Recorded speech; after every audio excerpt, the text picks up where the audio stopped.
यार कब तक आएगा वो? कितनी देर हो गई है।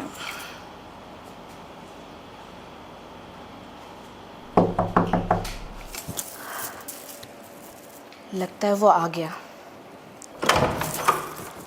अरे राहुल, तुम आ गए? हाँ आंटी जी मैं आ गया।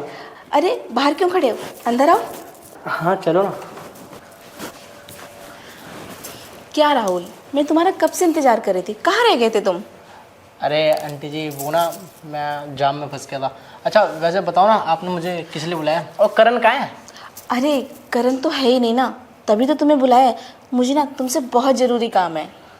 अच्छा करण नहीं है इसलिए आपने बुलाया। कोई नहीं आंटी जी, जो भी काम है मैं करूँगा ना। वैसे भी आप मेरे दोस्त की मम्मी हो, मैं काम नहीं करूँगा। हाँ हाँ, वही सोच के तो मैंने तुम्हें बुलाया है कि तुम मेरे बेटे के दोस्त हो। हाँ। और वो काम सिर्फ तुम ही कर सकते हो। अच्छा मैं कर सकता हूँ। ठीक है बताइए ऐसा कौन सा काम है? हाँ हाँ, बताती हूँ। दरअसल बात यह है ना कि तुम्हें ना मुझे खुश करना है। खुश करना है? अच्छा अच्छा आंटी जी, मतलब आप जो काम बताओगे वो काम मैं अच्छे से करूँगा, तो काम से तो खुश होगी आप ना, वही वाला। नहीं नहीं राहुल, वो वाला खुश नहीं। तुम्हें ना मुझे मेरी पर्सनल लाइफ में खुश करना है। पर्सनल लाइफ में? हाँ। आंटी ये आप क्या बातें कर रहे हो ना, मुझे कुछ समझ में नहीं आ रहा। एक बार आप सही से बताओगी? देखो राहुल, तुम्हें तो पता ही है, शादी में मेरे हस्बैंड मुझे खुश नहीं कर पाए, और जवानी में मेरा बॉयफ्रेंड मुझे खुश नहीं कर पाया। और जब से मैंने तुम्हें देखा है ना, तुम आते जाते हो ना मेरे बेटे के साथ, तभी मैंने सोच लिया था कि वो खुशी सिर्फ तुम ही मुझे दे सकते हो।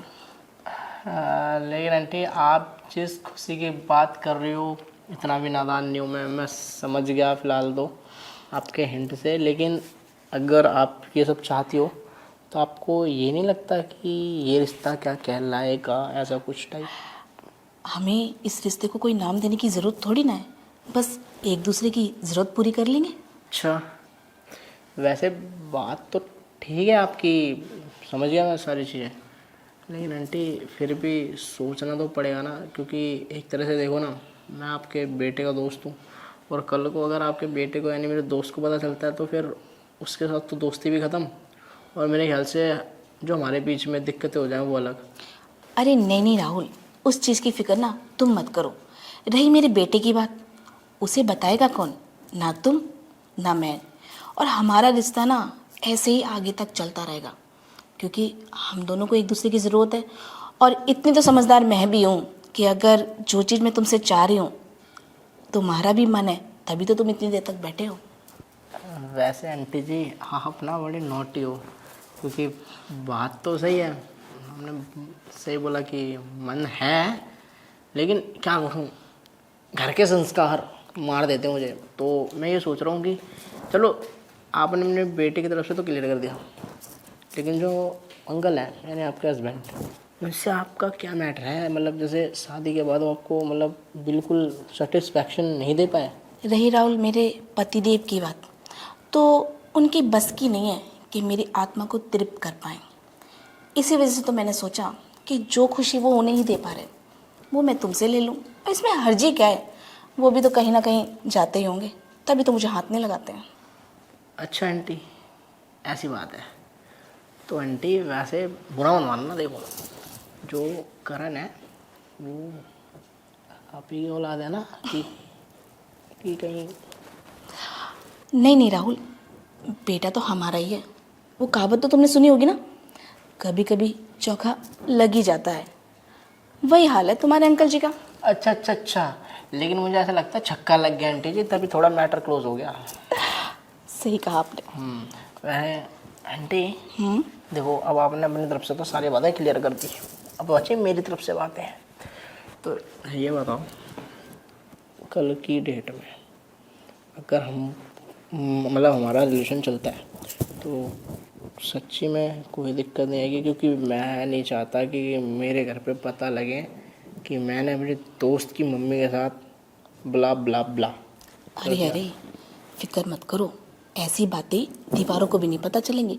और हम तो सिर्फ अपनी आत्मा को खुश करने के लिए चीज़ कर रहे हैं ना, किसी को बताने के लिए थोड़ी ना। अरे तो आंटी जी आत्मा क्या, मैं तो न जाने कितने जन्मों की आत्मा खुश कर दूंगा आपकी। वही तो मैं चाहती हूँ कि जो मेरी अंदर की प्यास है ना, उसको तुम बुझा दो। हाँ आंटी जी, चल तो देंगे, लेकिन सोच रहा हूँ ना, जैसे बातें बता के आपने मेरा माइंड क्लियर कर दिया, वैसे कुछ ऐसी बातें करो ना जिससे माहौल गर्म हो जाए। क्यों? तुम्हें क्या लगता है मुझे देख के तो पब्लिक पूरी गर्म हो जाती है, और एक तुम हो अभी तक गर्म ही नहीं हो पा रहे हो। हाँ आंटी जी, क्या ही कर सकते हैं, हम आजकल के बालक जो ठहरे हैं, तो थोड़ा माहौल बनने में टाइम लगता है। तो बताओ कैसे माहौल बनाऊं मैं?